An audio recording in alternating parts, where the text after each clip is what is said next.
ইংল্যান্ডের এক নারী জানিয়েছেন যে তিনি গভীরভাবে কৃতজ্ঞ কৃত্রিম বুদ্ধিমত্তা এআই প্রযুক্তির জন্য, যা তার স্তন ক্যান্সার শনাক্ত করেছে।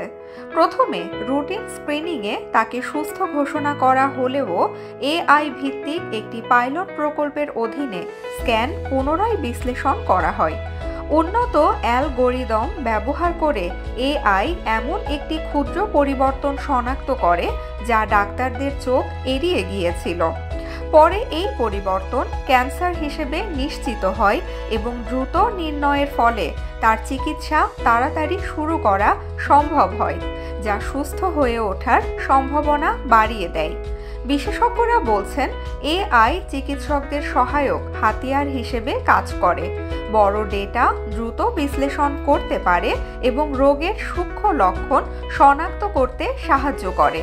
তবে চিকিৎসকরা সতর্ক করেছেন যে এআই ডাক্তারদের বিকল্প নয়, বরং এটি নির্ভুলতা ও কার্যকারিতা বৃদ্ধিতে সহায়ক। এটি উদাহরণটি এআই এর সম্ভাবনা ও গুরুত্বকে তুলে ধরে, যা চিকিৎসা ক্ষেত্রে নতুন উচ্চতা এনে দিচ্ছে।